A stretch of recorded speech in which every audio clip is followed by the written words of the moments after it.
بسم اللہ الرحمن الرحیم اسٹوڈنٹس، آج ہمارا لائبریری سائنس سیکنڈ ایئر میں جو ٹاپک ہے اس کا نام ہے inner kinds of library catalogue, یعنی لائبریری کیٹلاگ کی اندرونی اقسام۔ اس کا کچھ حصہ پہلے ہم پڑھ چکے ہیں، آج ہم اس ٹاپک کو کمپلیٹ کریں گے، مکمل کریں گے۔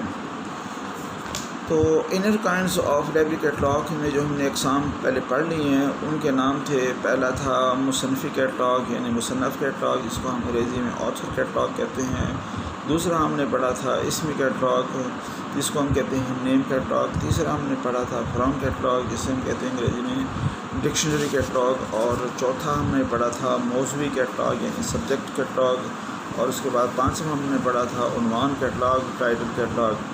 آج ہم شروع کریں گے نمبر 6 سے، درجہ بند کیٹلاگ یعنی کلاسیفائڈ کیٹلاگ۔ تو درجہ بند کیٹلاگ سے مراد ایسا کیٹلاگ ہوتا ہے جس میں کتاب کے اندراجات کی ترتیب لائبریری میں رائج کسی بھی درجہ بندی اسکیم کے تحت ہو، اس کو ہم درجہ بند کیٹلاگ یا کلاسیفائڈ کیٹلاگ کہتے ہیں۔ جیسے بہت ساری کلاسیفیکیشن اسکیم ہیں، یونیورسل کلاسیفیکیشن اسکیم ہے، TDC کلاسیفیکیشن اسکیم ہے، اور اس کے بعد کالن کلاسیفیکیشن اسکیم ہے۔ بہت ساری کلاسیفیکیشن اسکیم ہیں ان کے علاوہ بھی، لیکن جس لائبریری کے اندر جو بھی کلاسیفیکیشن اسکیم رائج ہوگی اس کے مطابق کتابوں کی ترتیب رکھی گئی ہو کیٹلاگ کے اندر، ایسے کیٹلاگ کو ہم کہیں گے درجہ بند کیٹلاگ یا کلاسیفائڈ کیٹلاگ کہیں گے۔ نمبر 7 پہ ہے شیلف لسٹ کیٹلاگ، یعنی کہ اس کو انگریزی میں بھی ہم شیلف لسٹ کیٹلاگ ہی کہتے ہیں۔ تو شیلف لسٹ کیٹلاگ سے مراد ایک ایسا کیٹلاگ ہوتا ہے جس میں کتابوں کے اندراجات کی ترتیب الماری میں رکھی ہوئی کتابوں کے مطابق ہو، ترتیب کے مطابق ہو، ایسے کیٹلاگ کو ہم شیلف لسٹ کیٹلاگ کہتے ہیں۔ یعنی کہ ایک ہم دیکھتے ہیں کہ لائبریری کے اندر بہت ساری الماری میں پڑی ہوتی ہیں، اور پھر ہر الماری کے اندر مختلف قسم کی شیلف ہوتی ہیں۔ شیلف ایک ہوتی ہے، دوسری شیلف ہوتی ہے، تیسری شیلف ہوتی ہے۔ اگر ہم کتابوں کو ایسا کیٹلاگ بنائیں جس میں کتابوں کی ترتیب جو ہے الماری میں رکھی ہوئی شیلفوں کی لسٹ کے مطابق ہو، تو اس کو ہم شیلف لسٹ کیٹلاگ کہتے ہیں۔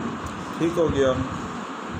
8واں جو ہے کیٹلاگ، اس کی قسم جو ہے اس کا نام ہے یونین کیٹلاگ، جسے ہم کہتے ہیں، اس کو انگریزی میں بھی ہم یونین کیٹلاگ کہتے ہیں، اور اس کو اردو میں کہا جاتا ہے مشترکہ کیٹلاگ۔ یعنی دو یا دو سے زیادہ لائبریریاں آپس میں مل کر اپنی کتابوں کی ایک مکمل فہرست بنا لیں، تو اس فہرست کو ہم کہتے ہیں یونین کیٹلاگ یا مشترکہ کیٹلاگ کہتے ہیں۔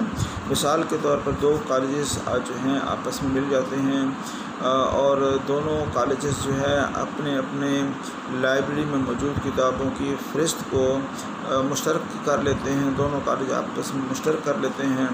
اس کے بعد جو ہمارے پاس لسٹ آئے گی کتابوں کی، اس کو ہم کہیں گے مشترکہ کیٹلاگ کہیں گے۔ مشترکہ کیٹلاگ کا سب سے بڑا فائدہ جو ہے وہ قارئین کو ہوتا ہے۔ اس سے ان کو یہ معلوم ہو جاتا ہے کہ ان کی مطلوبہ کتاب جو ہے وہ کس لائبریری میں پڑی ہوئی ہے، اور وہ وہاں سے جو ہے اپنی مطلوبہ کتاب جو ہے وہ استعمال کر سکتے ہیں۔ تو لہٰذا دو کالجز جو ہوتے ہیں وہ آپس میں ایک دوسرے کے ساتھ جو ہے وہ کیا کر لیتے ہیں، ایک معاہدہ کر لیتے ہیں۔ معاہدے کے تحت جو ہے اسٹوڈنٹس کو یہ فائدہ ہو جاتا ہے اس کا کہ ریسورس شیئرنگ، اس کو ہم کہتے ہیں ریسورس شیئرنگ کہتے ہیں۔ ٹھیک ہے۔ تو کوئی بچہ جب لائبریری میں آتا ہے تو وہ کہتا ہے کہ مجھے فلاں کتاب چاہیے، لیکن یونین کیٹلاگ کی مدد سے جو ہے اس کو یہ معلوم ہو جاتا ہے کہ اس کی مطلوبہ کتاب جو ہے وہ کس لائبریری کے اندر پڑی ہوئی ہے۔ تو اگر دونوں لائبریریوں کا، دونوں کالجز کا آپس میں ایگریمنٹ ہو چکا ہے، تو لہٰذا اگر ایک کتاب جو ہے ایک لائبریری کے اندر نہیں ہے تو وہ کتاب کسی دوسری لائبریری سے جو ہے وہ استعمال کر سکتا ہے، وہاں سے ایشو کروا سکتا ہے۔ اگر ان دونوں لائبریریز کا آپس میں ایگریمنٹ ہو گیا ہو تو وہ دونوں جو لائبریریاں جو ہیں اب ایک دوسرے کے مواد کو، ایک دوسرے کے مواد یا کتابوں کو جو ہے استعمال کر سکتے ہیں، ریسورس شیئرنگ کر سکتے ہیں۔ اس کو ہم کہتے ہیں یونین کیٹلاگ۔ تو یونین کیٹلاگ سے مراد ہوتا ہے کہ دو یا دو سے زیادہ لائبریریاں آپس میں مل کر اپنے کتابوں کی مشترکہ فہرست بنا لیں، اور فہرست بنانے کے بعد جو ہے جو کیٹلاگ ہمارے پاس بنتا ہے اس کو ہم کہتے ہیں یونین کیٹلاگ کہتے ہیں۔ اس میں بھی کتابوں کی ترتیب یا اندراجات کی ترتیب جو ہے وہ الفابیٹیکلی ہوتی ہے، اور تہجی کے اعتبار سے ہوتی ہے۔ بچوں، یہ تھا آج کا ہمارا ٹاپک، لائبریری کیٹلاگ کی اندرونی اقسام یعنی inner kinds of library catalogue.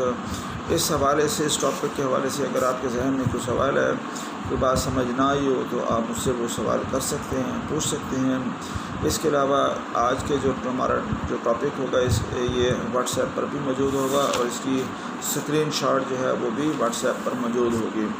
تو اگر کوئی بھی آپ کے ذہن میں کوئی سوال ہے، آپ پوچھنا چاہتے ہیں، جس کی سمجھ نہ آئی ہو، تو وہ آپ مجھ سے اس لیکچر کے بعد پوچھ سکتے ہیں۔ اللہ حافظ۔